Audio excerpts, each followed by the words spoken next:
in quantum mechanics, we usually deal with operators that act on eigenstates and produce a number times that original eigenstate. So these eigenstates are actually can be thought of as basis vectors as well. So keep that in mind, as we'll use that fact a little later. But as an example, the position operator can act on the position basis or eigenstate and produce the position times that original eigenstate.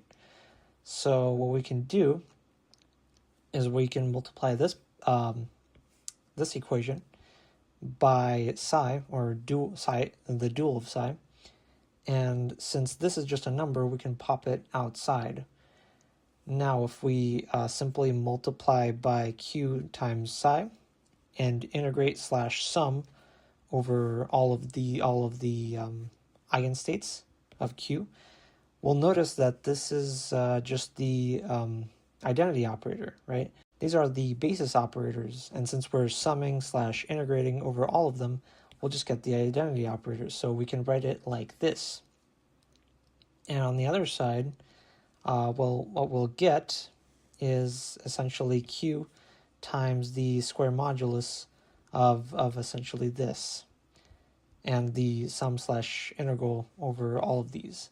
Now, if you know a little bit of statistics, you'll recognize this as just the expectation value of q. So this is how we can actually calculate the expectation value of q. So we can calculate the expectation value of q in any basis we want.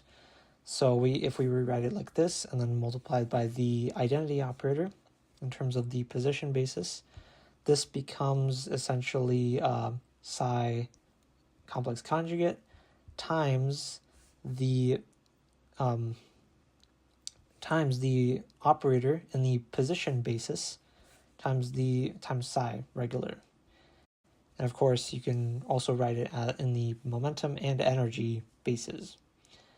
Now, suppose our operator was something like the momentum operator and we were dealing with in the position basis.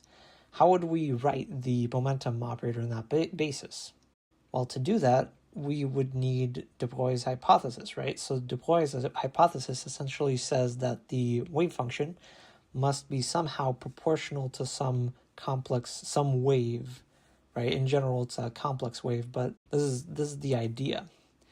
And if we take the gradient with respect to position here, we end up getting I times k, where k is it's the spatial frequency. Now, the idea behind de Broglie's hypothesis is that the momentum is proportional to that spatial frequency with Planck's constant. So we can just replace it with that. And what this kind of points to is the idea of, forgot my vector here. What this points to is the idea that the momentum operator can be expressed in terms of the gradient in the position basis.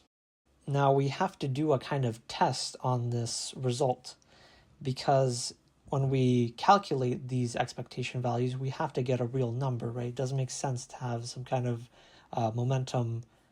expectation value of momentum that has like an imaginary part. So what this kind of means is that if we were to take the expectation value, we better get a real value, not some complex value.